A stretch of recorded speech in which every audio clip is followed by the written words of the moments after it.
please write down the definition of poverty as per the United Nations, right? So please take out your notebook and write it down. I will dictate something in this poverty. So let this session become uh, interactive. You should also do some work from your side. So please I'm take out your writing. notebooks and write down the definition of poverty. I know this poverty, uh, you know, the poverty means that when a person do not have the sufficient means to satisfy basic minimum needs, right? So the main term is basic minimum needs. The person do not have the means to satisfy the basic minimum need, then the person is called to be poor, right? But please write the definition of the United Nation. So as per the United Nation, the poverty means, as per the United Nation, the poverty means the denial of opportunities and choices. The denial of opportunities and choices most basic to the human development. Most basic to the human development. To lead and to lead a long, healthy, creative life. To lead a long, healthy, creative life, and to enjoy a decent standard of living, and to enjoy the decent standard of living, freedom, dignity. I'm repeating: to lead a long, healthy, creative life, and to enjoy a decent standard of living, freedom, dignity, self-esteem, and respect from others. Respect from others, right? So this is a very comprehensive definition given by the United Nations. So you can see some very like some keywords from this definition. The keywords include denial of opportunities Opportunities. and choices. Mm.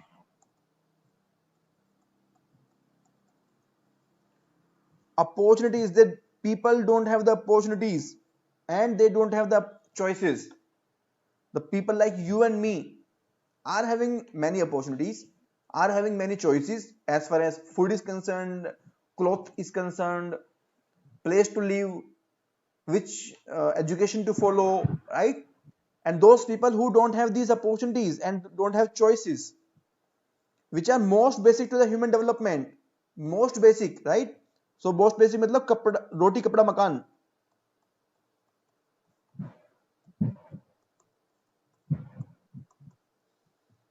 The food, cloth and housing. रोटी कपड़ा मकान तक भी उनके पास में नहीं है, right? So that is poverty. Now let us see. It is a state in which a person or a community, so this poverty can be at the individual level or this can be at the community level, lacks the financial resources, and unable to fulfill even its basic necessities of life. Basic necessities like roti kapda makan, or minimum, the basic minimum needs. Basic minimum needs, right? The basic necessities or requirement include food, clothing and home. Roti kapda makan, right? Roti kapda and makan. In India, the generally accepted definition of poverty emphasizes on the minimum level of living rather than reasonable level of living, because in India we still have huge population who do not enjoy the minimum level of living, who have to sleep without having a one time meal in their stomach. The people who are homeless, there are huge number of people who do not have their homes. Migrants, So these kind of people, they are not able to afford even base minimum level of living.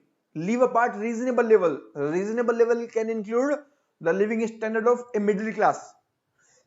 Like we should have the education, we should have the health, we should have the basic liberties. So all that is reasonable level. In India, we are still at the minimum level. We cannot speak about the reasonable level, right? So you can see the dictionary meaning of poverty over here. So it's a state of having little or no money, or a few or no material possessions, right. So अभी India के अंदर हम लोग बात करते हैं सिर्फ materiality की, मटेरियल पोजीशंस की.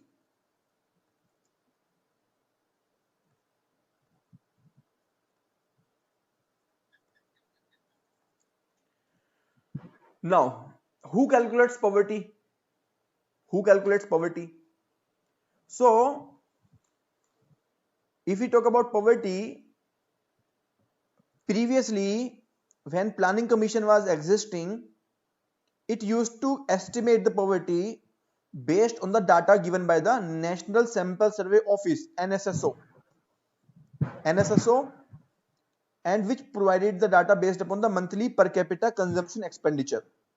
So this was previously, but now at present the poverty estimates are compiled by NSSO and Central Statistical Organization, which have been merged into National Statistical Office, right? So right now who calculates poverty?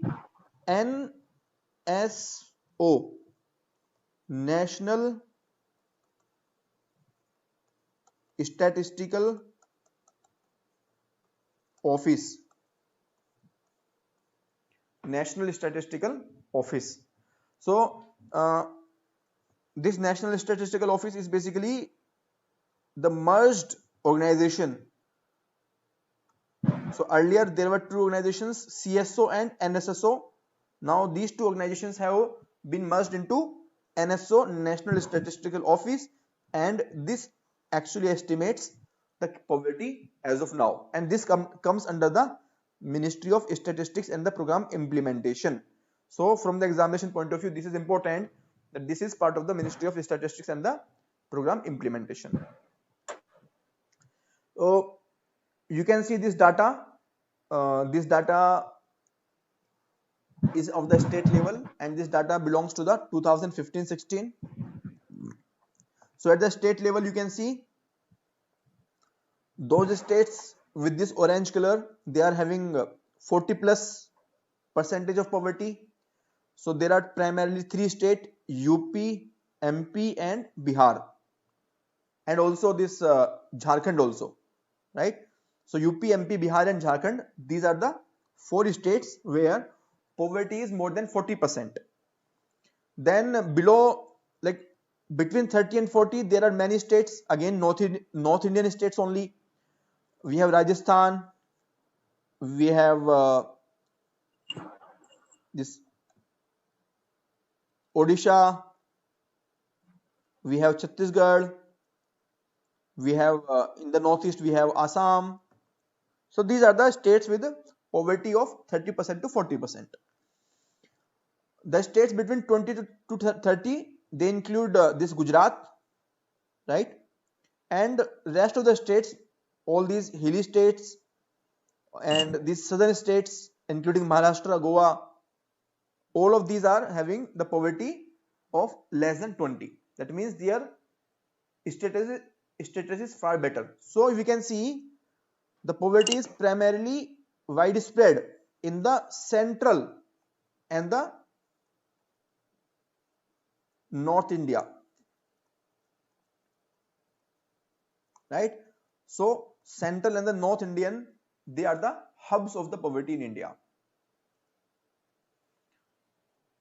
Here you can see the people who are living in the extreme poverty. Now what is the meaning of people living in extreme poverty? So this calculation is done as per the World Bank.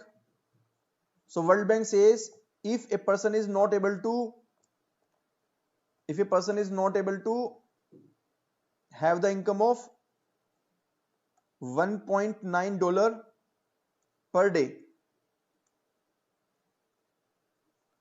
then that person is having the extreme poverty.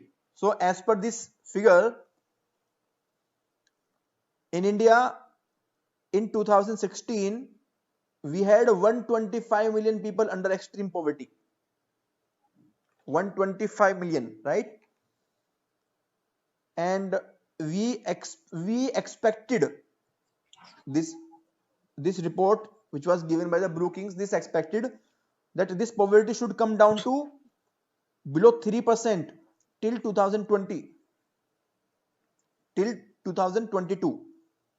But after this corona crisis, this estimate will be redundant. This will be outdated, useless. Why? Because after this corona crisis, there is huge joblessness, especially the people at the lower rung. They are jobless. They are having no money to eat even, right? The government is supplying basic material through the PDS, but they do not have the sufficient resources. They do not have the jobs. If they don't have the jobs, they don't have the regular income. If they don't have the regular income, then it is very, very difficult for them to survive. It is very, very difficult for them to meet their basic needs. So you can see Nigeria also, you can see DR Congo also. So these figures do not need to remember, just to make you aware. Now there are two types of poverty. One is absolute poverty. Another is relative poverty. Absolute poverty. Absolute poverty. What is the meaning of absolute poverty? Absolute poverty means when the person is not able to satisfy, sorry,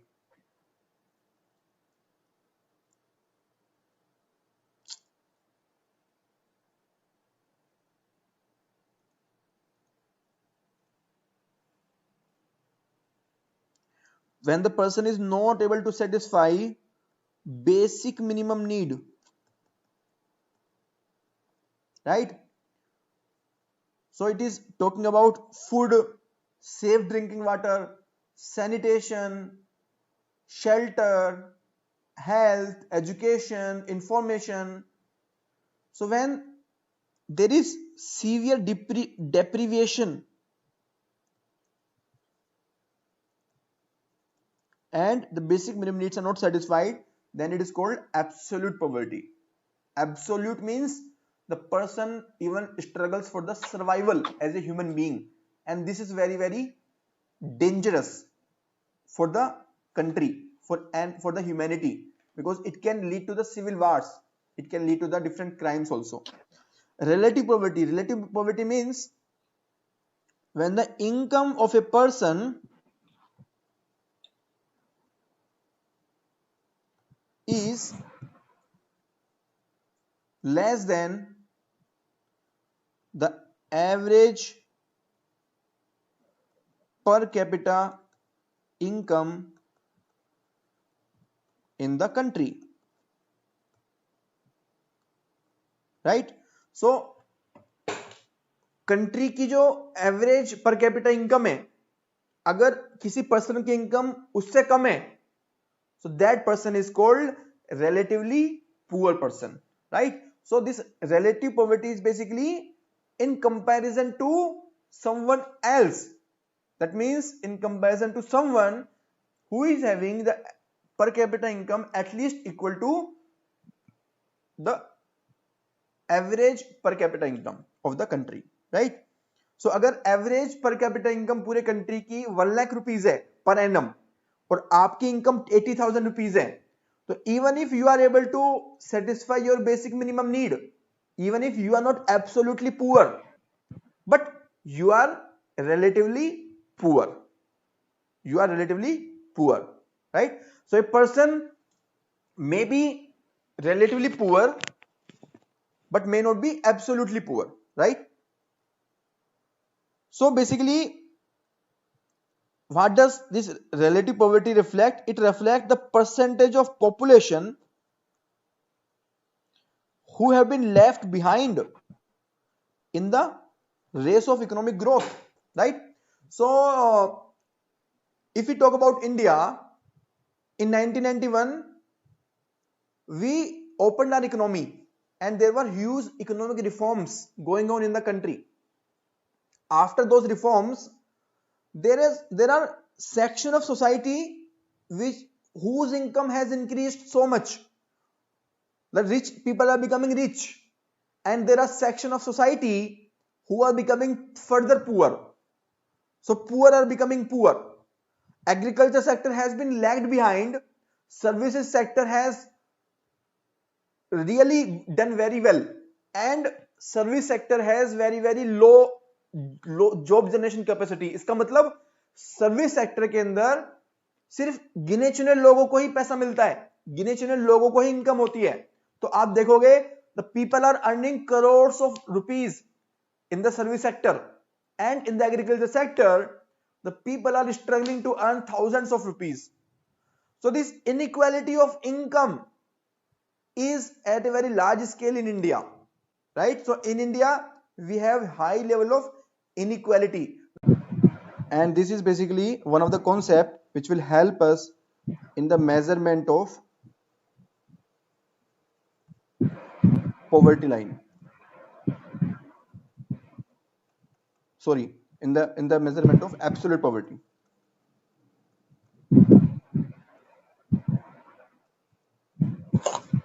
So what is the poverty line? So this is an imaginary line.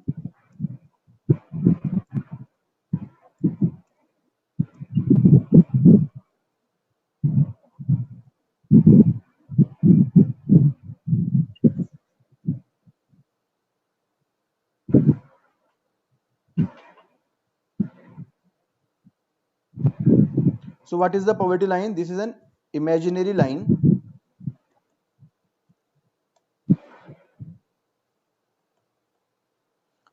What kind of imaginary line? So suppose this is the poverty line, and this poverty line says that anyone who is having 700 rupees per person per month consumption expenditure, so that person is not poor. So all the people below this cutoff point, below this poverty line, so this poverty line is an imaginary line, this line, and this acts as a cutoff point. So below this everyone is a poor, or they are called BPL, that is below the poverty line, and the people above this line they are called above the poverty line, that is APL, right? So this is how this poverty line works. So this is an imaginary line, and this is a very crude measure. This is a very crude measure. Crude means very basic measure.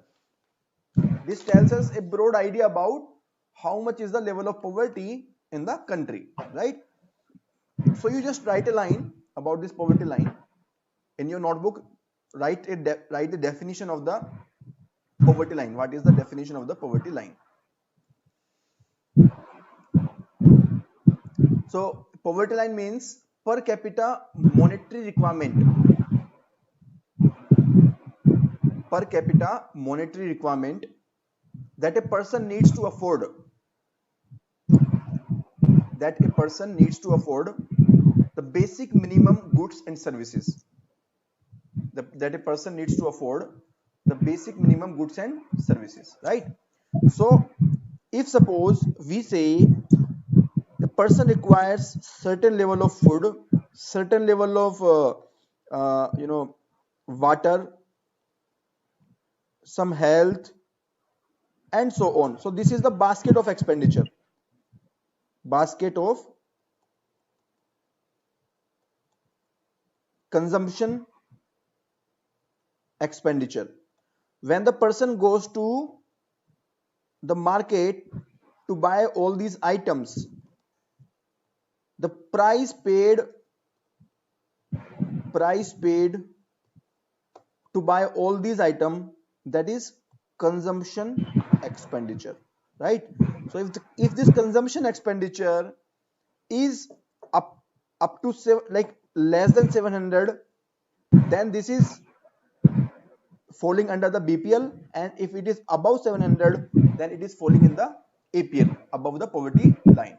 So this is how the concept of poverty line works. So poverty line मतलब एक ही चीज बताता है कि अगर एक person poverty line के बराबर उसका कंजम्पशन एक्सपेंडिचर है, तो that person can afford to buy the basic minimum needs, and otherwise the person cannot.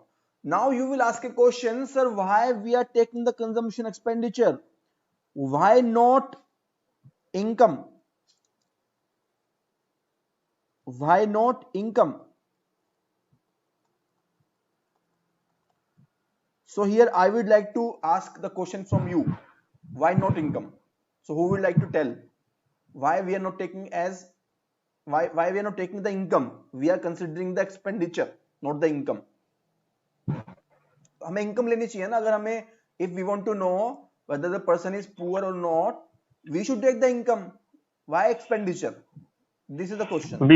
Why we are taking the consumption expenditure and why we are not taking the income? There are many reasons. There are many reasons for the same.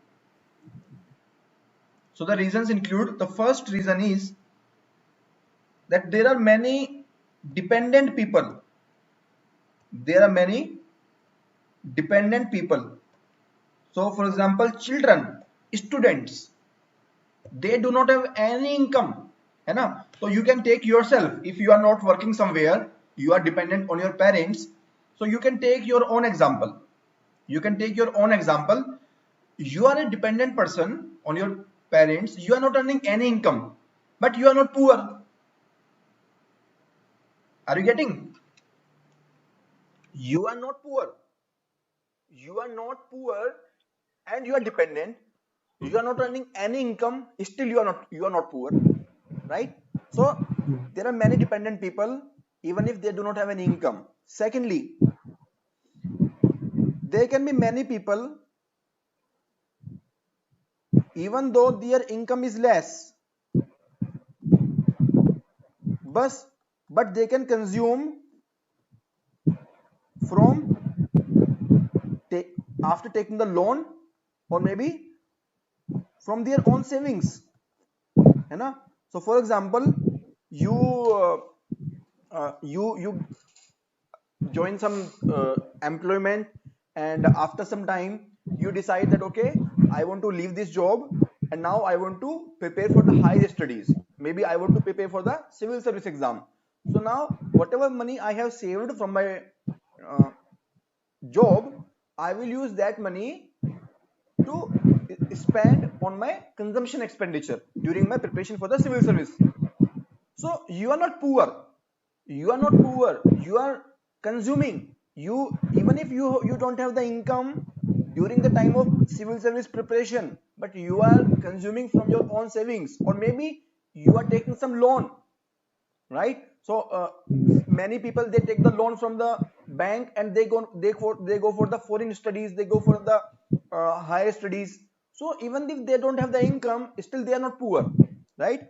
Third, in case of unorganized sector, it is very, very difficult to calculate the income. It is very, very difficult to calculate the income. People usually do not report their income. So in India, largest sector of economy is in the unorganized sector only, and it is very, very difficult to calculate the income in case of unorganized sector. Therefore, this consumption expenditure seems to be much more beneficial. Next is, the data of most of the agencies is primarily focusing upon the consumption expenditure. They can easily collect the consumption expenditure, and the data of the income is not able to, they are not able to generate. So these are the various reasons because of which we are not using the income, rather we are using the consumption expenditure to calculate the poverty line, right? So I hope the concept of poverty line is clear. So everyone who is below the line is BPL, and person who is above the line is APL, and so on. And there are various reasons why we are not using the consumption expenditure, sorry, the income, right? The next concept is head count ratio.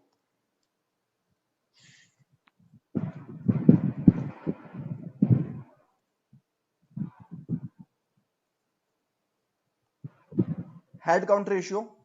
So head count ratio simply tells that how many number of BPL households are there in the country as compared to the number of total households in the country.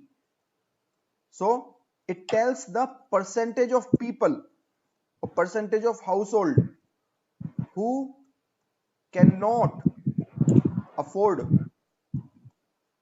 the basic minimum needs. So everyone, I will request, please take out a pen and paper and keep writing all these things, because all these things you will not find in the PowerPoint presentation, right?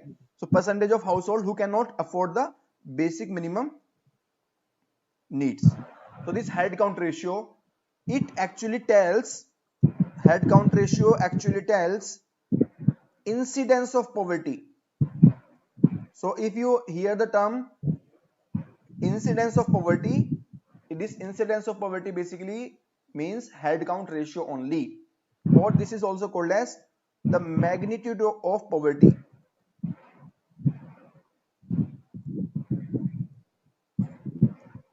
So head count ratio, HCR, or incidence of poverty, or magnitude of poverty, this is one of the most popular way to calculate the poverty and most popular way to report the poverty.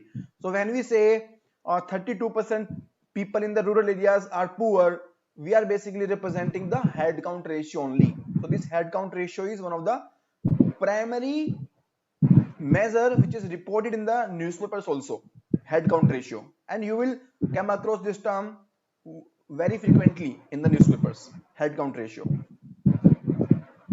Next term is the poverty gap.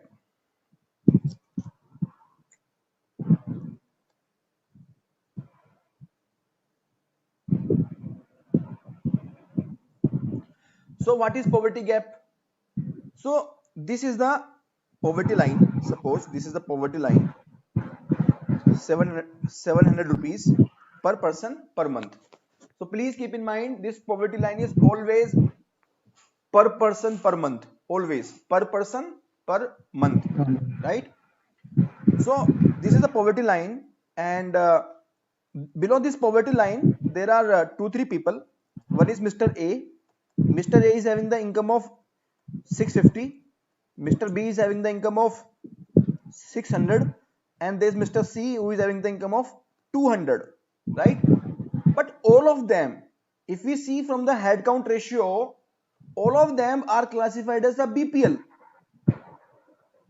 Mr. C is earning just 200, very poor, extreme poor. Mr. C is extreme poor, and Mr. A is earning 650, which is very close to the poverty line.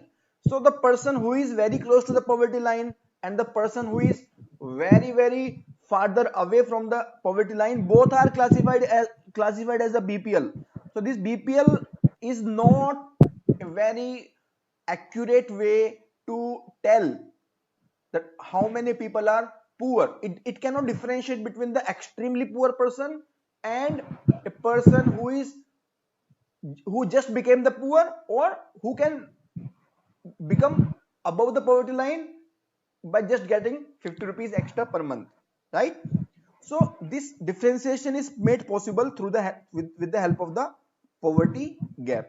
So this poverty gap basically represents the difference between average of BPL and the poverty line, right? So this this difference between 200 and the 700, this difference between 600 and the 700, difference between 650 and the 700, it will be reported with the help of poverty gap. So once this poverty gap is clear, then government can frame the policies that okay, 10% people are in the extreme poverty, they cannot afford even the food, so let us give them food. 10% people are just near the poverty line, let us give them job and they will come above the poverty line, right? So the government policies can become much refined, they can be more targeted. So this is how this poverty gap works, right? So this poverty gap also, we also call this as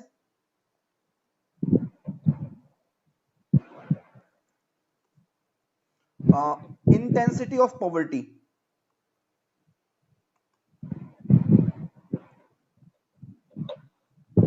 or depth of poverty. Intensity of poverty or depth of poverty, right? And how do we calculate? The calculation is done by the poverty gap ratio is calculated as equal to average gap between poverty line and actual income, sorry, actual expenditure of the BPL divided by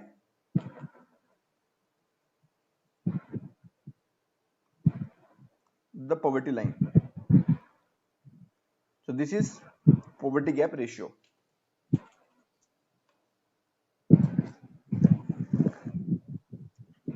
So far we have discussed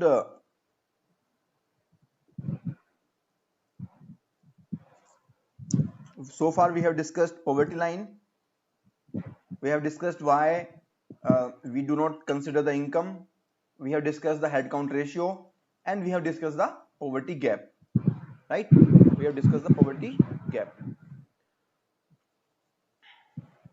Now these are the measures through which we can know that how many people are there in different categories, right? Now we should also know, if we are calculating the poverty line,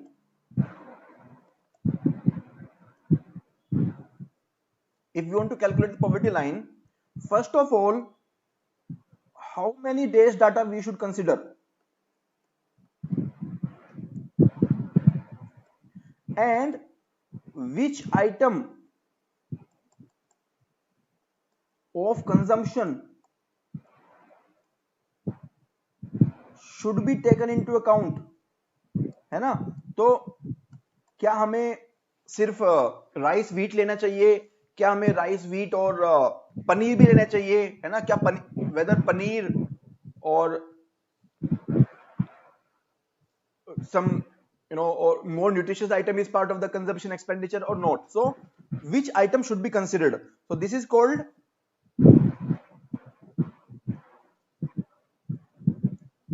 basket of goods. So what should be the basket of goods? Which goods we should consider? And this is called reference period. That what should be the reference period for calculating the poverty line. So in India, for defining this reference period and which basket of goods should be considered, we have constituted many committees, right? We have constituted many committees, and these committees have given the recommendation over a period of time. So we will discuss those committees and what have been their recommendation as far as the reference period and the basket of goods is concerned. What is the recommendation regarding the reference period, and what is the recommendation regarding the basket of goods, and after the recommendation, how much is the poverty level in India as per their recommendations, right? Let us see. First, let us see the poverty line. So poverty line,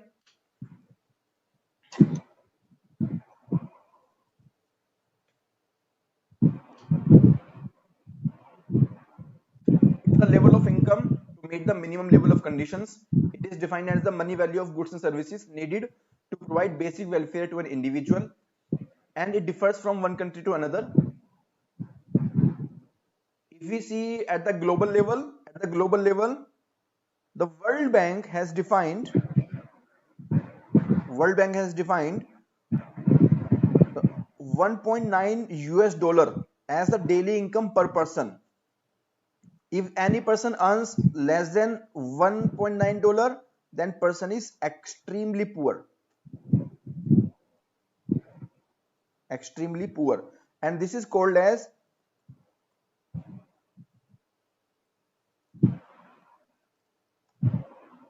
sorry, this is called as international poverty line.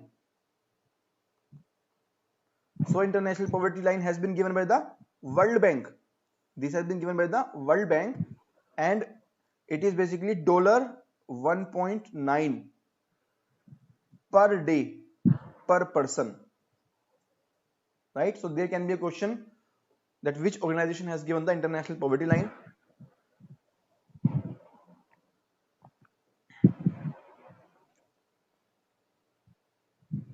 So as per the different poverty lines, as per the recommendations of different committees, the different poverty lines have been like this. For the rural area, 446 in 45, 672 in 910, in the 100 and in the 2011-12, 816. Urban areas, 578, 859, and 1000. Again, this is per capita per month. Please be careful. This is per capita per month during different period of time. You do not need to remember these poverty lines, right? You can just have an idea. So idea के लिए हमारे पास में one thing is that rural poverty line is less than the urban poverty line, because the level of inflation in the rural area is less. The price of the goods in the rural area is less. Therefore, the rural poverty line is less than the urban poverty line.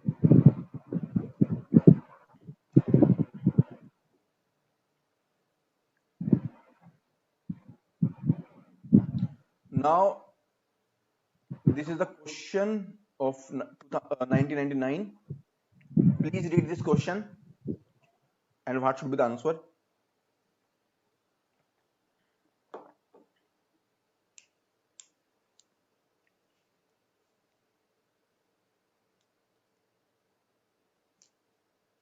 आपको answer बताना नहीं है. You are not supposed to tell the answer.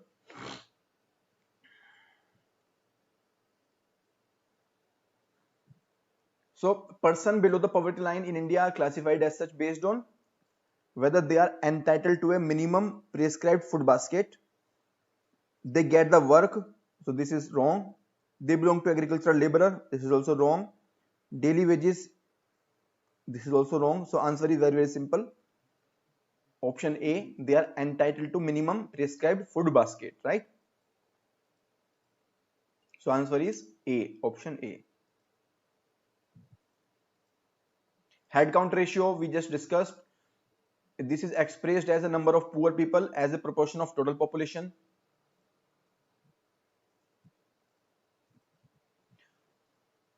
Then we have poverty gap. Poverty gap means difference between the poverty line and the average actual monthly consumption expenditure. So we already discussed this point. It indicates shortfall from the poverty line, and across the world you can see this poverty gap index at $1.9 per day per person, right? So some of the areas of high poverty gap, they are in Asia, and in the sorry, not in the Africa, sorry, not Asia, Africa. In Asia, the poverty gap is between 0% to 20%. So extreme poverty is in the continent of Africa, not in the continent of Asia. Here you can see poverty gap of our neighboring countries. So in India, in 1980s, the poverty gap was 16.7 and latest poverty gap is 4.3. So we have improved a lot. But if we see Pakistan, Pakistan's poverty gap was 20.6 in 1980s and now this is 0.9. So they have done better. Even China has done far better. Their poverty gap was 43.2 and now it is 0.4. So most of the other countries have actually done better than India. Now all these countries, most of these countries are from the Africa only. So most of these countries are having the poverty gap index of more than 30 and it represents they are having the extreme poverty. Now income based poverty line versus consumption expenditure based poverty line. So I already discussed this point, that why we are taking the consumption based. First of all, income is irregular, especially in the informal sector, but their consumptions are comparatively stable. So this point we can see as of now during this corona crisis also, millions of informal laborers, they are out of job, they are not earning single rupee, but still they are getting the item to consume from the government. Dependent people, I already discussed this point. Some people use their asset, the savings, or they take the loan, and Indian economy is dominated by the unorganized sector. Now the methods to estimate the absolute poverty, right? So this is basically about the reference period. What will be the reference period? So I already told that if we want to calculate the poverty line, then we should know what is the reference period of the data and which basket of goods is to be taken. So this method is basically about the reference period. So first is the uniform reference period. So till 1993, the poverty line was estimated based upon the URP. And what is this? So in case of URP, uniform reference period, uniform means the same reference period is used for all the items. For all the items, same reference period, and this reference period is 30 days recall period. So when the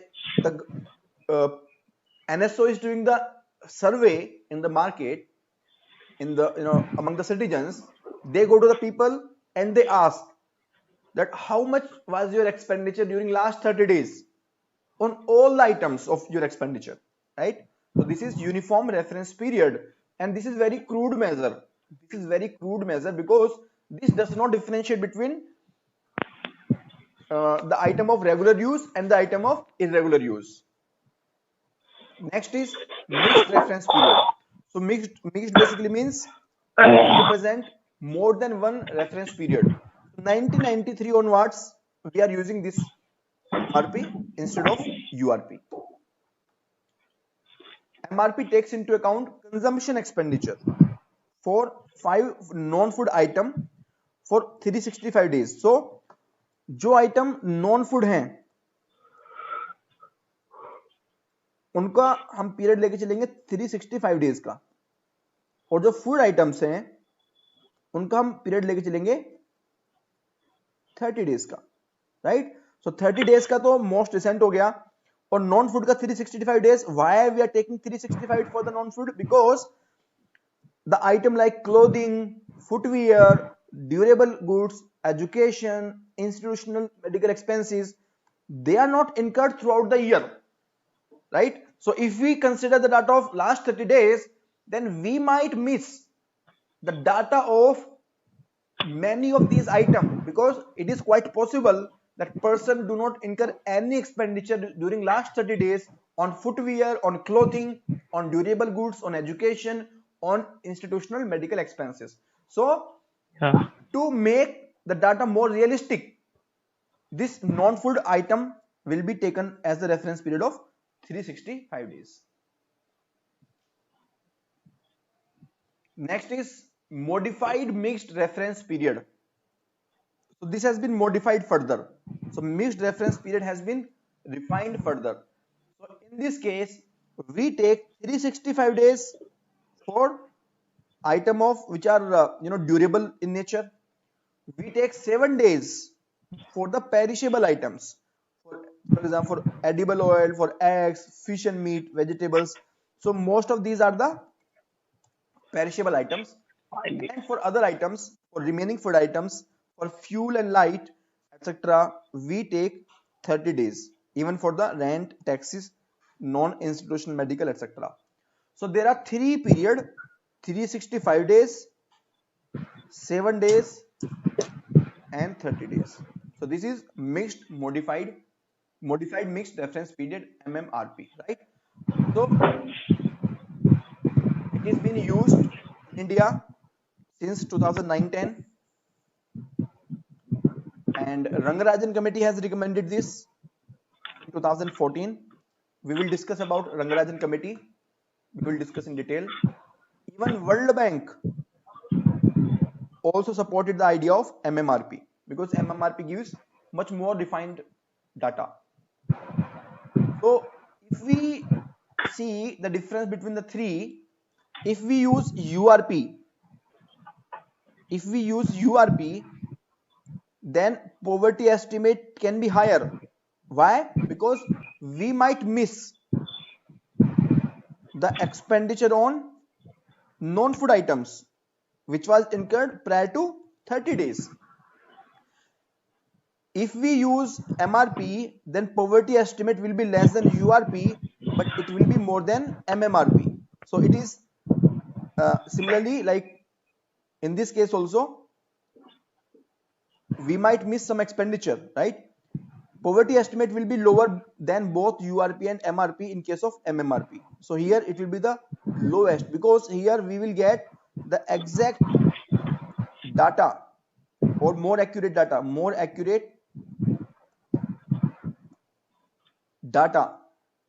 of consumption, expenditure, and this will be more comprehensive. So it will include all the items, because it will include all the items. So definitely the consumption expenditure will increase, and if consumption expenditure increases, then there are chances that the person will be classified as below the poverty line, right? Sorry, will be classified as the above the poverty line.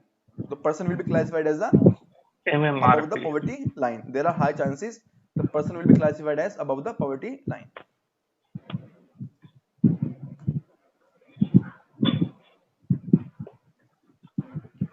Now coming to uh, the different committees in India regarding the estimation of poverty.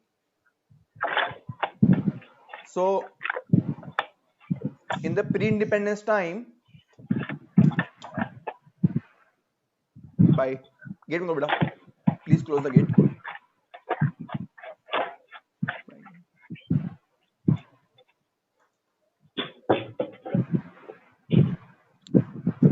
So in the pre-independence time, the first estimate of poverty was made by the Shri Dadabhai Naoroji, who also propounded the theory of the drain of wealth, right? So he, in his book Poverty and Un-British Rule in India, he computed subsistent-based poverty line, ranging from 16 rupees to 35 rupees per capita per year. Per year, it was per year, right? At 1867, 1868 prices. So it was more than 150 years ago. So this kind of question may be asked in the history. Then in 1938, As per the National Planning Committee, which was headed by the Shri Jawaharlal Nehru, we also calculated some poverty line. We do not need to remember the figure of poverty line, how many rupees they recommended. We just need to understand that before the independence, there were two important people. One was the Dadabhai Naoroji, and one was the agency under the Jawaharlal Nehru, that is National Planning Committee. There were many other committees which were there. So the first committee was Dadabhai Naoroji only. There were many more committees. We do not need to understand, remember all these names. We can see the last one also. So last one was the Ministry of Commerce under the Government of India in 1945-1946. Now coming to the post-independence calculation of poverty.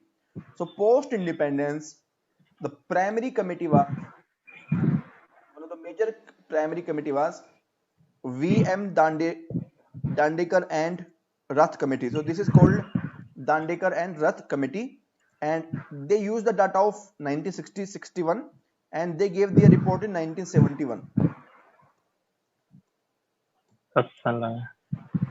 And they used the calorie-based consumption basket. So they fixed 2250 calories per person as the minimum level of per capita nutrition, and for buying this in the rural areas expenditure of 180 rupees, and in the urban areas the expenditure of 270 rupees per annum on an annual basis was required. Again, you do not need to remember the figures. आप सिर्फ इतना याद रखोगे कि उन्होंने calorie based दिया था, ठीक है. और according to them, the head count ratio, HCR means head count ratio, was in the rural area 40%, in the urban area 50%. The next major committee was Alagh Committee, YK Alagh Committee. This committee gave the report in 1979 and they used the data of 1973-1974, and they differentiated between the rural area and the urban area.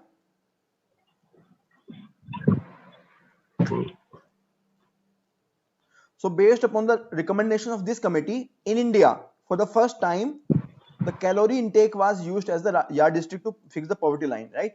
So before this, Dandekar and Rath Committee gave the recommendation, but those recommendations were not implemented by the government, right? So first time recommendation was given by the Dandekar and Rath Committee, but the recommendation was implemented first time after the YK Alagh Committee recommended in 1979, and it divided the rural and urban poverty line separately. So in the rural area, the calorie intake of 2400, in the urban area calorie intake of 2100 was fixed per capita per day. So this is per capita per day, right? And here health and education was not taken into account. So only and only calorie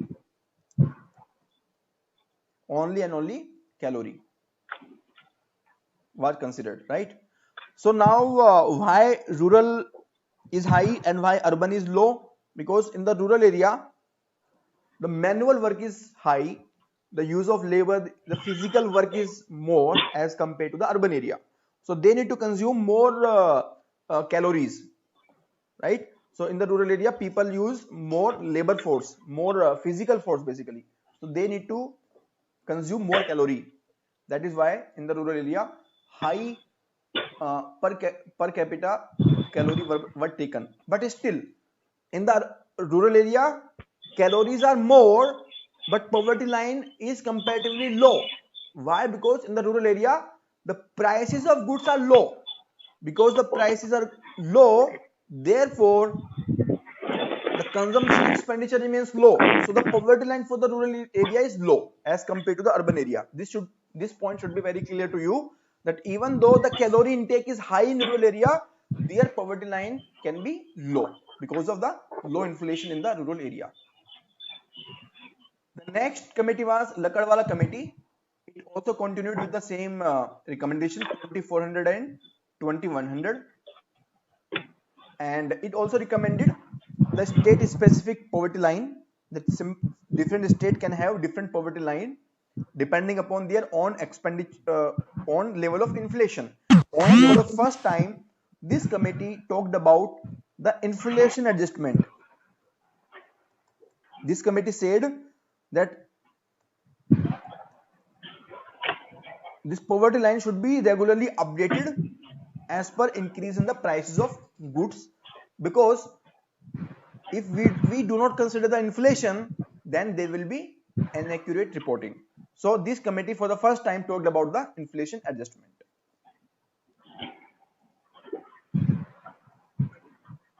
Now the next was 61st round of NSSO, and this data is based upon 2004-5 data. They fixed the per capita monthly expenditure 356 and 538, and as per them the head count ratio was 28% as per URP and 21% as per MRP. So they considered both reference period. So you can see in the report that as per the URP the head count ratio is more, मतलब URP में poverty ज्यादा दिखाता है और MRP में poverty कम दिखाता है. क्यों? क्योंकि URP के अंदर हमने बहुत सारे खर्चे जो पहले किए थे, जो 30 दिन से पहले किए थे, वो हमने इंक्लूड नहीं किए कंजम्पशन एक्सपेंडिचर में, और जब वो कंजम्पशन एक्सपेंडिचर में इंक्लूड नहीं हुए तो जो कंजम्पशन एक्सपेंडिचर है वो आपका बिलो द पॉवर्टी लाइन आ गया, इसलिए यहाँ पर वो पॉवर्टी के अंदर इंक्लूड हो गया. So as per NSSO, these are the reports. So this was 61st round, this was 66th round, this was 68th round, in 4-5, in 9-10, in 2011-12. So you can see the total in male it was 54, female 28.7, like that, right? The next committee is Tendulkar committee. So now you should be careful, because now this is one of the important committee, and this is important committee.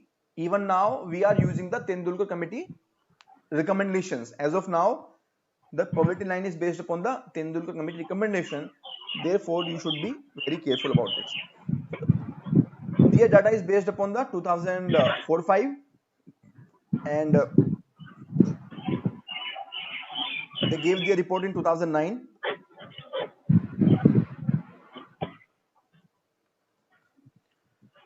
Now, they actually moved from calorie-based poverty estimation to the nutrition, health, and other expenditure like clothing, footwear.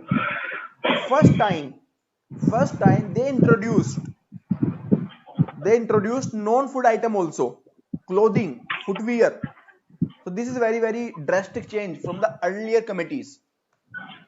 So it called for a basket of goods selected to determine poverty as the poverty line basket, right? So they called for poverty line basket, right? So in this we see the basket of goods. Prior to Tendulkar committee, before Tendulkar committee, there was only calorie, only food, and after the Tendulkar committee, we also for the first time talked about the non-food item. And fixed poverty line was 446 for the rural area and 578 for the urban area. They used MRP basis. So first time we use the MRP basis. Why? Because MRP तो तभी use होगा ना जब आप non food item भी consider करोगे. If you are considering only food item, then URP is sufficient. So MRP was used first time in case of Tendulkar committee only, right? So we actually expanded the scope. We actually expanded the scope of basket of goods for the poverty line. Estimation of poverty. So estimation of poverty was 37.2% for all India and was 41.8% for the rural India and 25.7% for the urban India, right? So all India was 37.2, rural India 41.8, and urban India was very less, 25.7. So you can see the next committee is Rangarajan committee.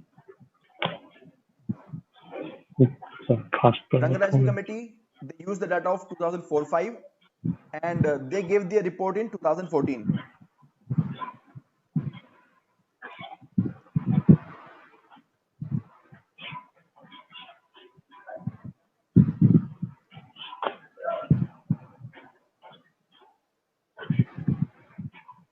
So they also stuck to calorie based poverty estimation, but they also added some non-food item also.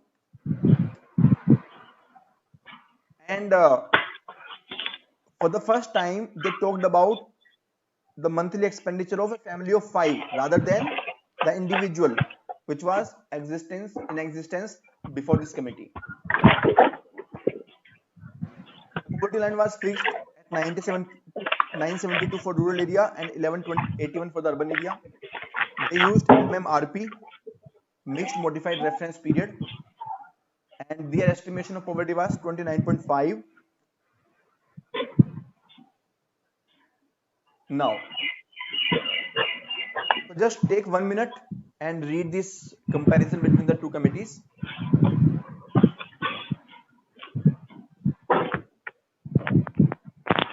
Rangarajan committee in 2014. In case of Tendulkar committee, we are taking per capita. In case of Rangarajan, monthly. Here MRP, MMRP. Here only calorific value is being used. Here calorie plus protein plus fat is also being used. Estimation of poverty in 4-5 was 37.2. In 11-12 was 29.5. And if we consider the estimation of poverty of 2011-12 as per the Tendulkar committee, it was 21.9%. And it used all India urban poverty line to derive both urban and rural poverty. That means it did not specify rural poverty line separately, and it does not mean कि उन्होंने rural poverty line को खत्म कर दिया है ना. इसका मतलब ये नहीं है कि रूरल अर्बन पॉवर्टी लाइन को मर्ज कर दिया. This does not mean that rural urban poverty line has been merged. So they did not use the rural poverty line because they wanted to update the rural consumption basket, right? तो जो rural goods of basket था उसको update करना था, इसलिए उन्होंने temporarily rural basket को इन्होंने इग्नोर कर दिया और सिर्फ अर्बन को ही उन्होंने पूरे इंडिया में जो बास्केट ऑफ गुड्स था उन्होंने पूरे इंडिया में same basket of good use किया. ठीक है ना. रंगराजन कमेटी ने दोनों को सेपरेटली यूज किया. Now so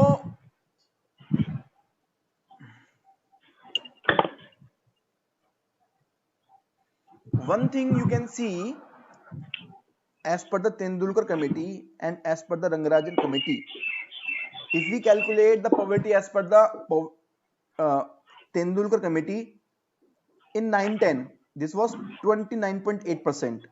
In 11-12 is what it was 21.9%. If we see as per the Rangarajan committee, it was 38.2% and 29.5%. This is very interesting. So please, can you see one trend? So everyone please be attentive. This is very important because this issue has been highlighted many times. This issue has been in controversy many times, and even Niti Aayog has given its own opinion about this difference, right? So Rangarajan committee के हिसाब से जो poverty है वो ज्यादा है और Tendulkar committee के हिसाब से जो पॉवर्टी है वो कम है ना. इसका मतलब ये हो गया कि तेंदुलकर कमेटी ने जो पॉवर्टी लाइन रखी वो हाई है ना. तो पॉवर्टी लाइन हाई है तभी तो पॉवर्टी का रेशियो कम है और यहां पर पॉवर्टी लाइन जो है वो लो है, right. So it can be seen that all India poverty ratio, that is the head count ratio,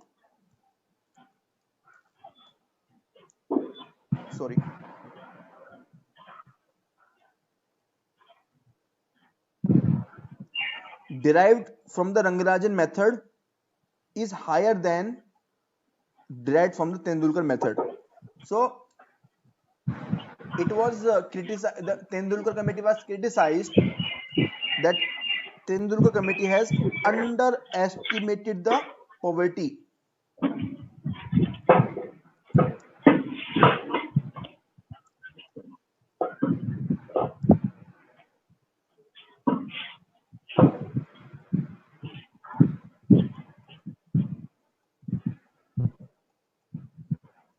Underestimated the poverty.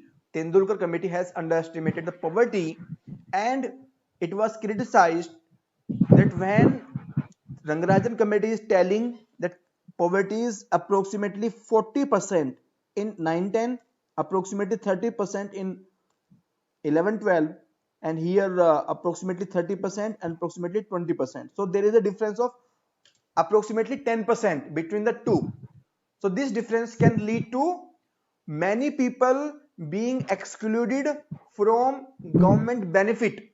So agar if the person is not classified as the BPL, then it might lead to exclusion of the person from the government schemes. It can lead to wrong notion that poverty has been decreased in India. It can lead to reduction in the government expenditure on the welfare purposes. It can lead to basically wrong reporting. So this was the criticism going on. This was the criticism going on. Now, what was the reply? What was the reply of the committee? What was the reply of the Tendulkar committee? So Tendulkar committee said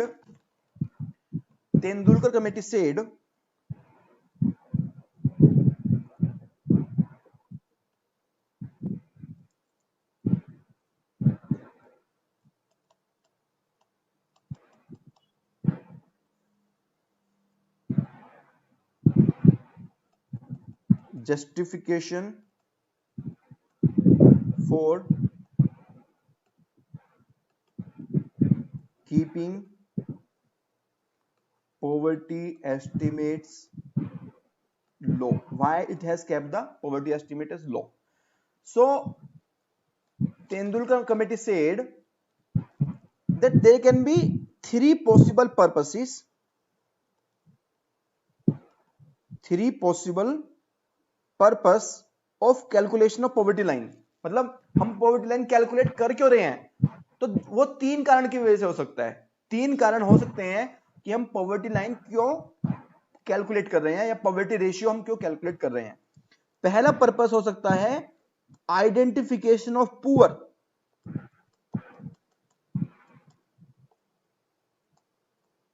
मतलब कौन poor है कौन poor नहीं है. This work is not done by the poverty line. This is done by the BPL census,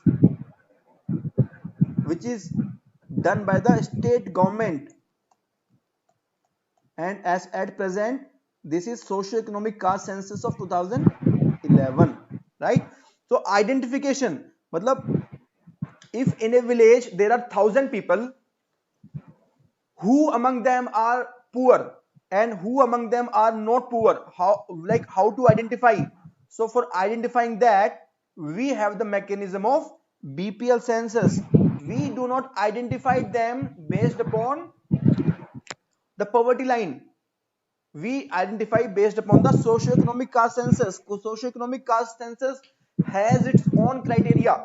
Socio-economic caste census has automatic inclusion criteria, automatic exclusion criteria, right?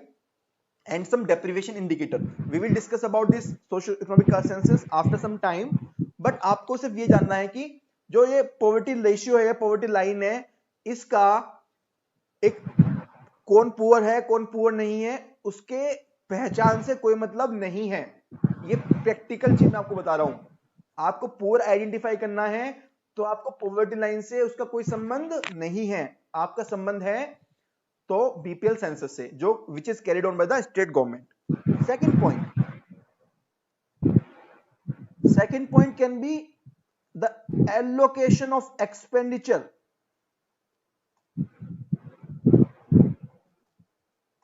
on anti poverty programmes,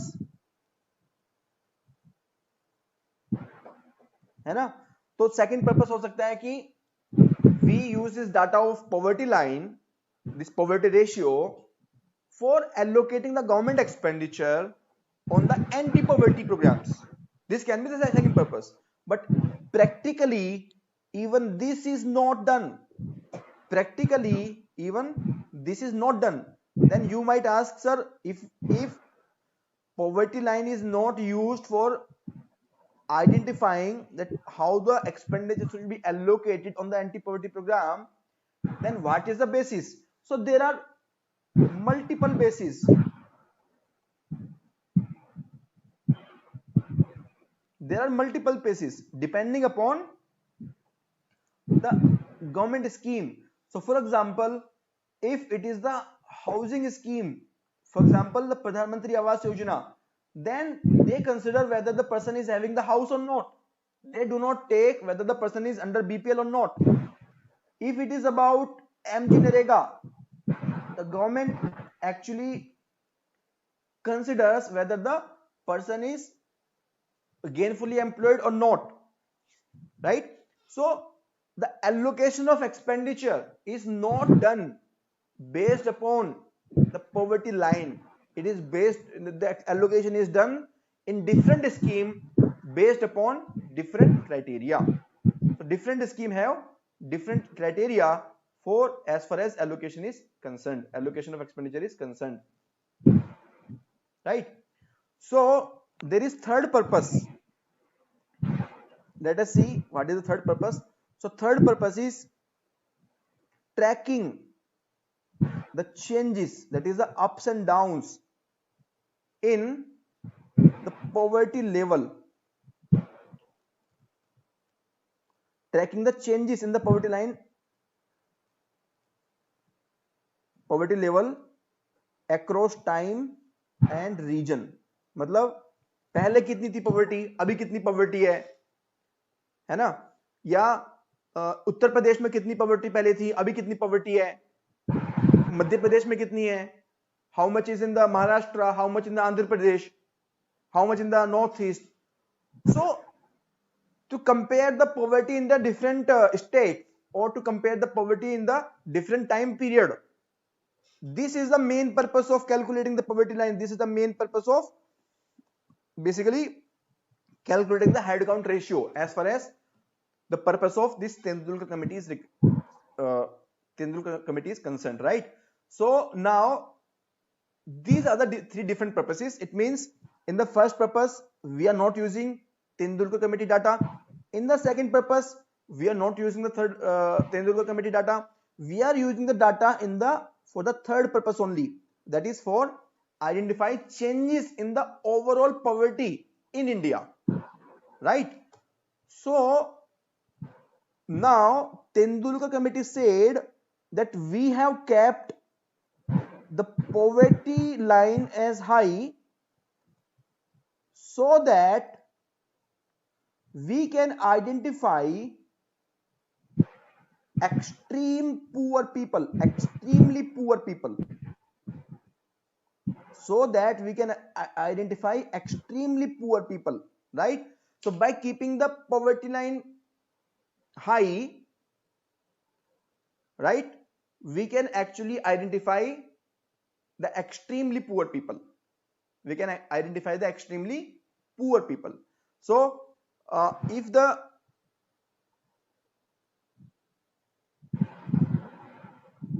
sorry yeah, so Tendulkar committee kept the poverty line as low, not high. So by keeping the poverty line low, we have identified the extremely poor people, right?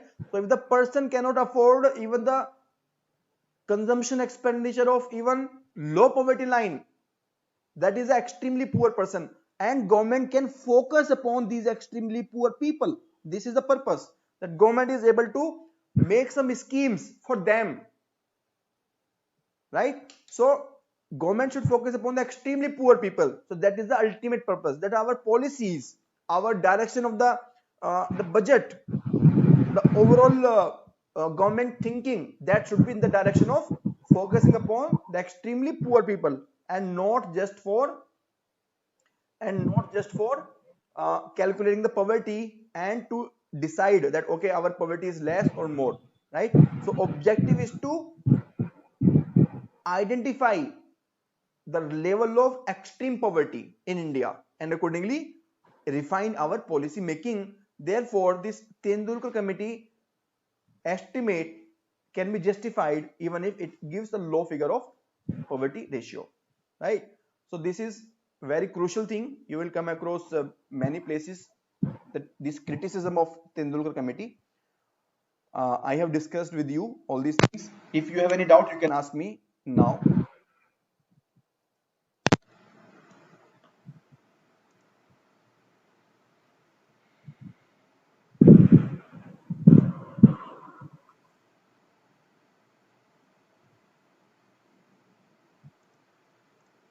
Anyone have any doubt?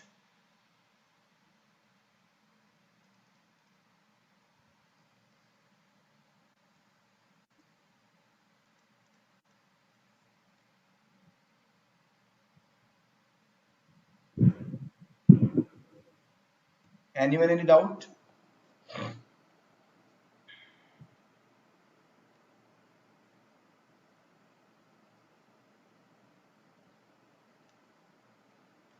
Okay, it means there is no doubt. You can say that there is no doubt so that I can come to know.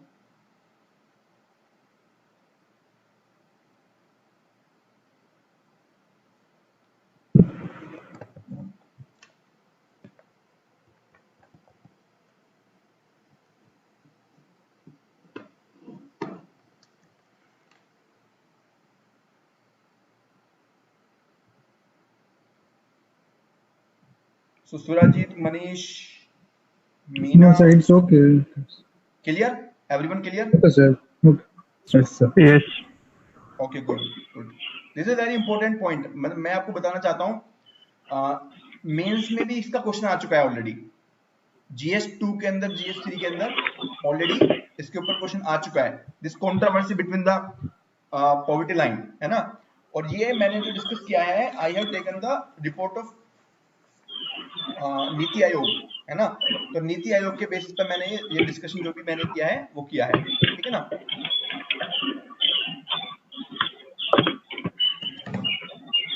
And this is very rare.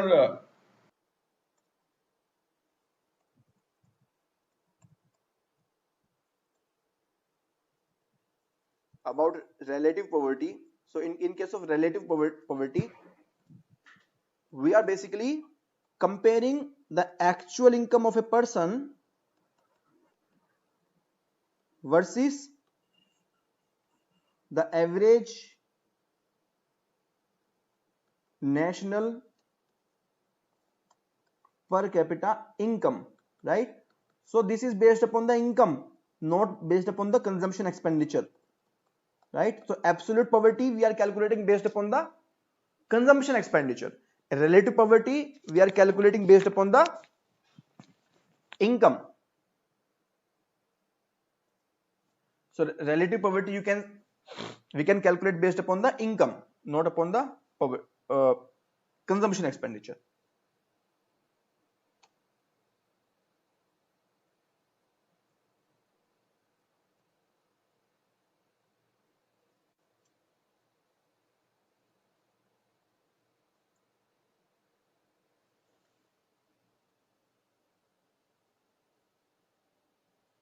Yeah.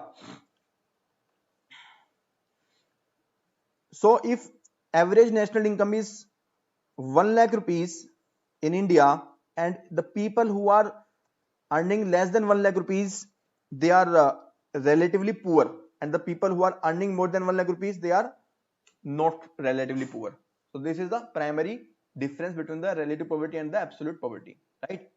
So relative poverty basically represents inequality in the society. It represents inequality, that is the rich versus poor. So it defines poverty relative to appropriate comparative group. Thus, while an individual may have more than enough, right? So maybe the person is not absolute poor.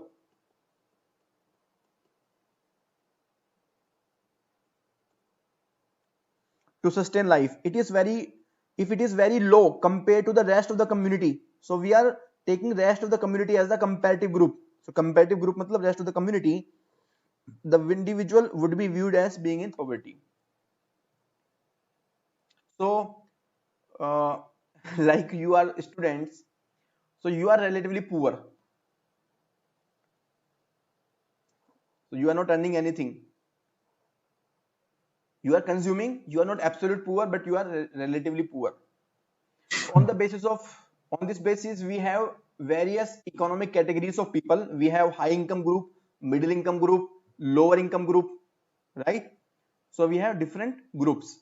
And if we see World Bank international poverty line,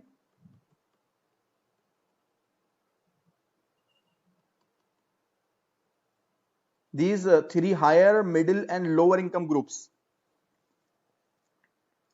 This lower income is if the person is having below $1.9 per person per day, middle income is 3.3 and higher income is $5.5, right? So if person is having between 1.9 to 3.3, the person is in the middle income.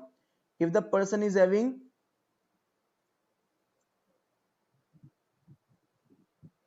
more than 5, like between 3.3 to 5.5, the person is in the high income group. Quintile income ratio, so this is one term, quintile income ratio. So it represents the ratio of average income of richest 20% to the that of poorest 20%.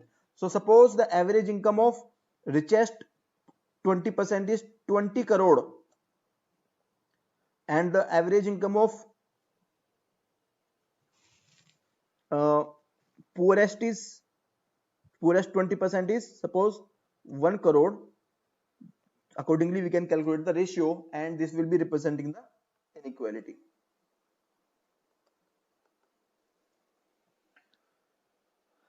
So in India, 73% wealth generated went to richest 1%. So this is the figure after 1991 reforms. So in 1991, the government brought various reforms. So those reforms have actually increased the inequality. Actually increased the inequality. Right? So this is the difference between the relative poverty and the absolute poverty. So take 1 minute and read this.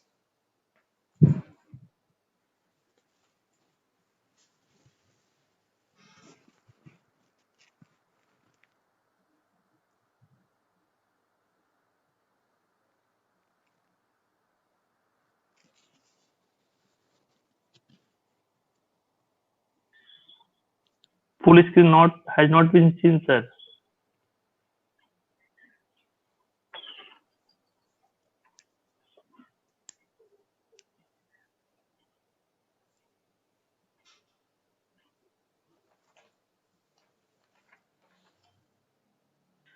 Okay, I hope you have read this.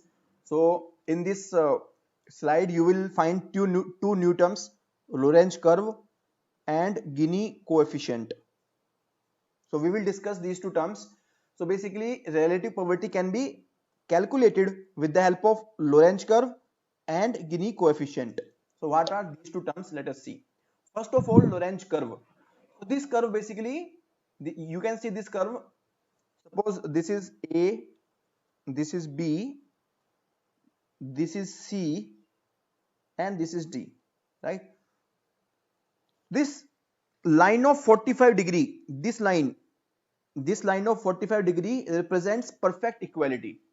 So on this axis we have income of the person and here we have population from poorest to the richest, right? So this line represents perfect equality. That means suppose we take here 5% people are having 5% income, so there is equality. 10% people are having 10% income, there is equality. 20% people are having 20% income, there is equality, right?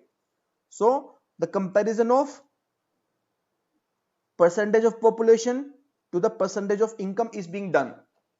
Now this is the case of perfect equality, this line of 45°, right?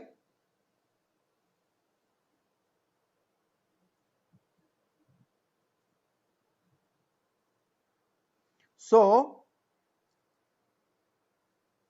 now this is the actual income distribution. This line is actual income distribution.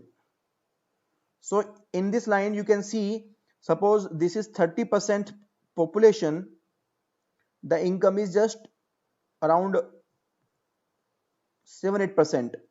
Suppose this is 50% population, the income of 50% population is around 15%, right? So this on this axis we are moving from poorest to the richest. So these people represent poor people, right?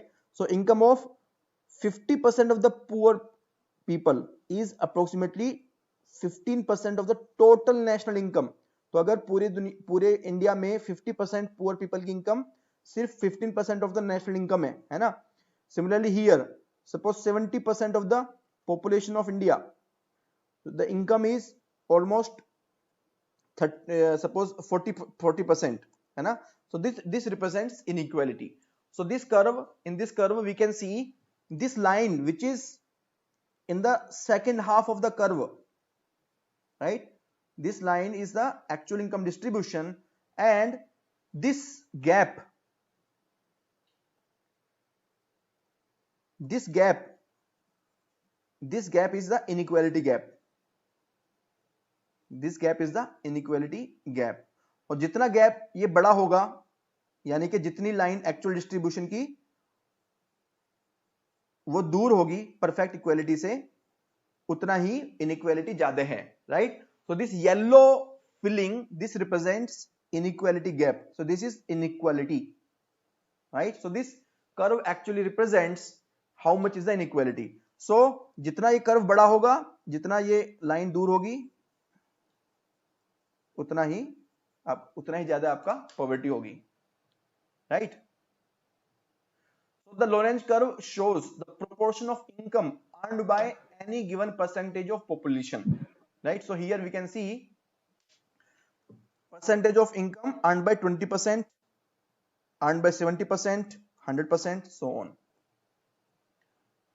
The line at the 45-degree angle shows perfectly equal income distribution, while the other line shows the actual distribution of income. The further away from the diagonal, the more unequal the size of the distribution of income, right? So जितना ज्यादा हमारा actual distribution होगा, उतना like the more the distance of the actual distribution line from the perfect equality, the more is the inequality. Now next term is Gini coefficient, right? So that was this is the Lorenz curve. This is the Lorenz curve. Now based upon this curve, we calculate the inequality. So how do we calculate the inequality? So in this curve, suppose this inequality is represented by A. So this entire area from this entire area of inequality gap, this yellow area, this is represented by A. So Gini coefficient is the numerical value given to this inequality curve. So this will be equal to A upon BCD, the area of A, this yellow area, and the area of BCD. So this area BC and D, this area BC and D. So this area of BC and D, this entire basically one half, the lower half of the entire curve. So lower half of the entire curve we are taking in the denominator, and this inequality gap we are taking in the numerator, right? So higher the Gini coefficient, higher the inequality, right? Lower the Gini coefficient, lower the inequality, right? तो जितना छोटा ये आपका yellow वाला box होगा, जितना छोटा ये आपका येलो वाला बॉक्स होगा, उतना ही कम आपका इनइक्वालिटी है ना? उतना ही कम आपका गिनी कोएफिशिएंट की वैल्यू आएगी. So Gini coefficient, the Gini coefficient which is derived from the Lorentz curve. So this is derived from the Lorentz curve.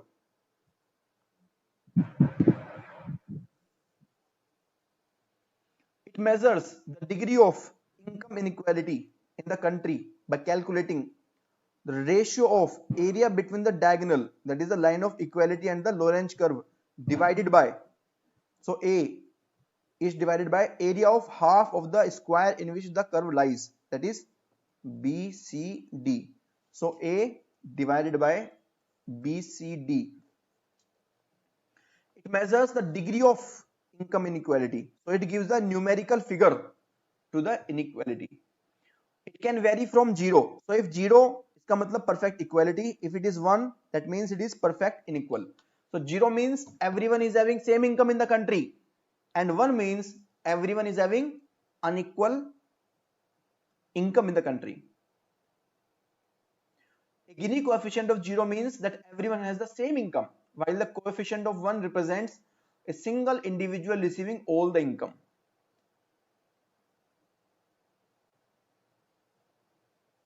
A indicates shaded area. From the graph, shaded area divided by area of BCD. If A is equal to 0, it means Lorentz curve is actually the line of equality, and then it indicates perfect equality with the Gini coefficient. Now, what is the present status of inequality in India? So, if we go by the 2018 report of human development by the United Nations Development Program, the Gini coefficient stands at 0.351. As per 2011, it was 0.368. So there is improvement in the situation, right? There is improvement because Gini coefficient has declined. Gini coefficient has declined. So there is improvement in the situation. As per 2018 report, there are many developed nations where income inequality is much higher than India. Some of them include China, United States, Israel, Russia, etc. Right? So इन सब countries में, China में, United states में, Israel में, Russia में हमारे से ज्यादा inequality है. Now then there is World Inequality Report. This report has been given by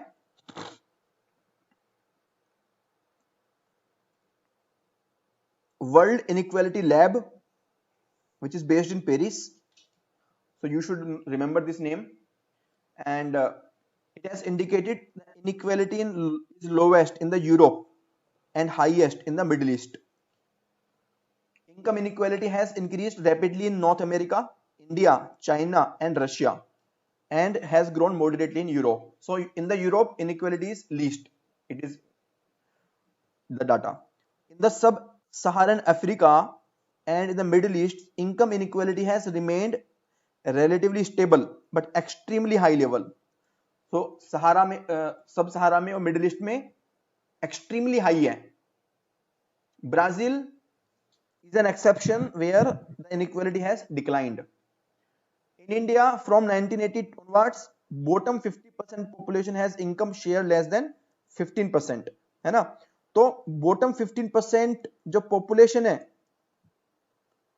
50% जो poor है, या not poor exactly, 50% जो bottom population है, their income is just 15%. Very, very dangerous. Then there is another report, Oxfam report. Oxfam report. This is published by charity group Oxfam. And as per this, the top 10% population hold 77.4% of the total national wealth. Top 1% hold 51% of the national wealth. This is very, very dangerous. Top 1%, 50% of the wealth. Can you see? Top 1% people holding 51% of the wealth. Bottom 60% have just 4.8% of the national wealth. These are not the good indicators.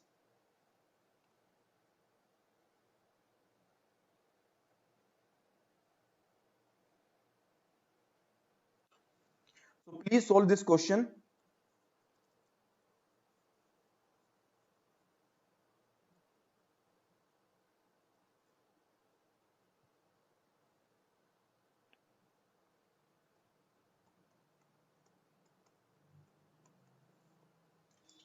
Please solve this question.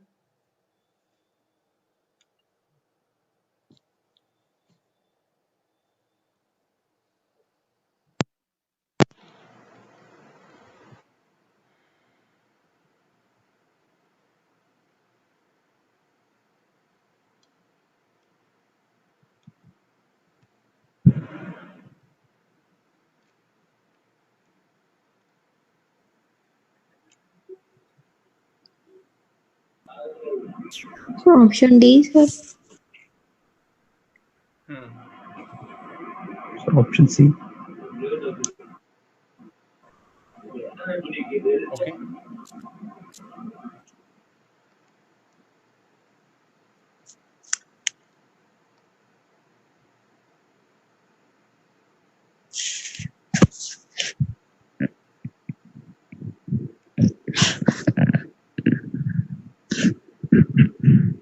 So answer is option C.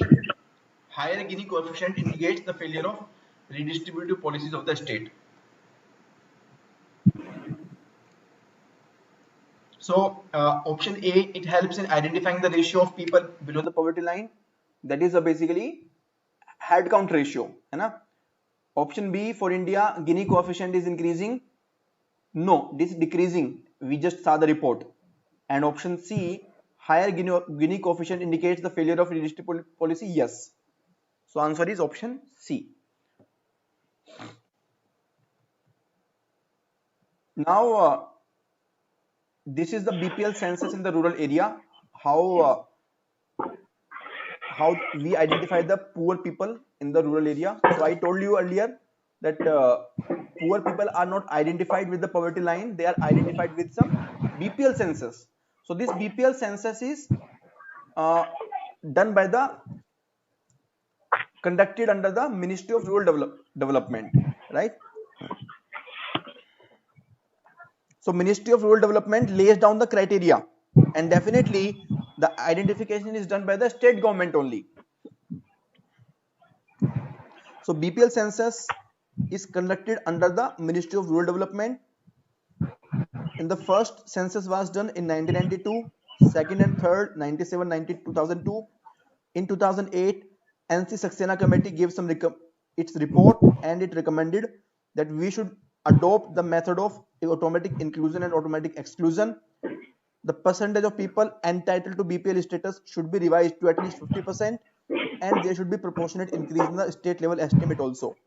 These estimates or these recommendations are not important. Don't take them seriously. And then in 2011, we conducted a BPL census or socioeconomic caste census first time, right?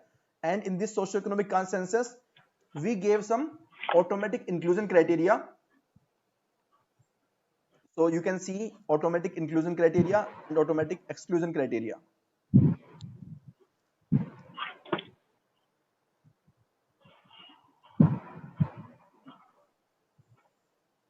Automatic exclusion matlab if someone is having any one of them, if someone is having any one of them, that is any one of them, any one of these 14 items, the person will automatically be excluded from the BPL criteria. And if someone is having any one of these items, then the person will automatically be included. These are 7 items total, right? You do not need to remember the name of these items, right? You just need to see that there is some inclusion criteria, there is some exclusion criteria. You do not need to remember the name, and there are some deprivation indicators. Deprivation indicators.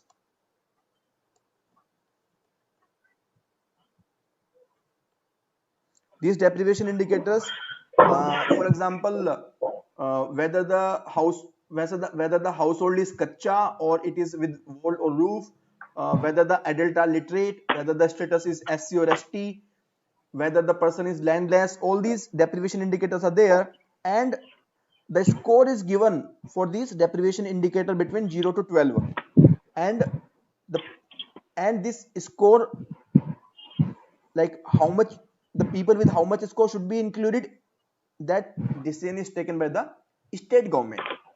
So it helps in identifying who is the poor person, and those people who are having the poor criteria, they get to benefit from this housing scheme, this skill scheme, health facilities, LPG connection, etc. So those people who are in the automatic inclusion criteria, they get to enjoy all these schemes which are provided by the government for the poor people.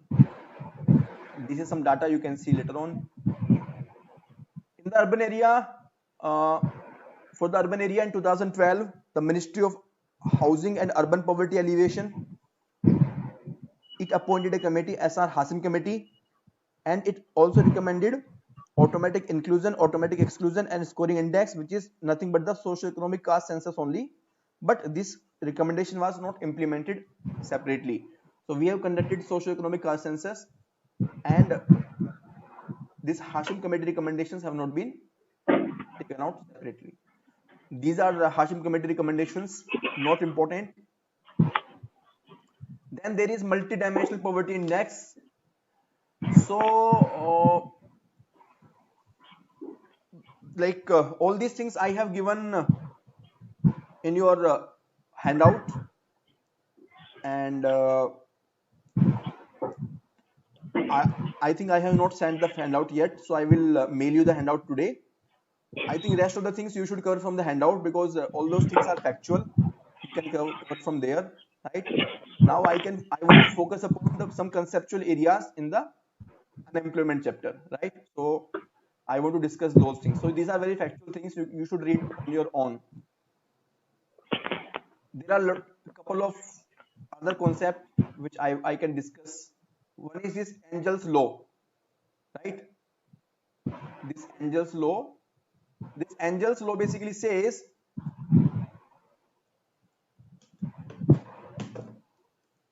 that as the income of the people rise, the percentage of income which is allocated for food, it will decrease, है ना? So for example,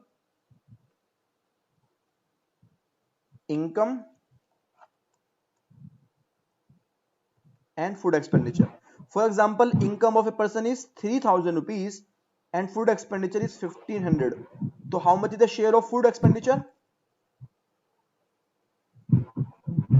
So food expenditure is 50% of the income, है ना? अगर ये income बढ़ जाती है 10,000 rupees and food expenditure भी बढ़ जाता है, suppose it becomes 4,000 rupees, the food expenditure share is decreasing. Suppose this income further rises to 20,000 rupees, the food expenditure also rises to suppose 7,000 rupees. So share of food expenditure is further coming down. So can you see, as the income is increasing from 3,000 to 10,000 to 20,000, the share of food is coming down, right? So this is Engel's law. So this law says that percentage of income allocated for food purchases decreases as the income rises, right? It means that percentage of income spent on the food decreases while the proportion is spent on other goods such as luxury increases, है ना? So example I have already given. So this is another example, right? So this has been indicated in the in these diagrams also. So this is a very simple concept, and you can interlink this concept with the adverse impacts of inflation. Adverse impacts of inflation. वो कैसे होगा आप, how will you compare, like how will you link?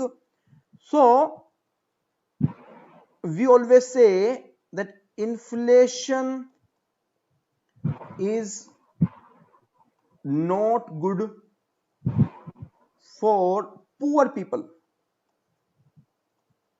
right? Because as per the Engel's law, the share of food expenses in the poor people's income is very high. So if because of inflation the food expenditure is rising further and further, their majority of income goes away in the food expenditure only. So the inflation has most adverse impact on the poor people as compared to the rich people.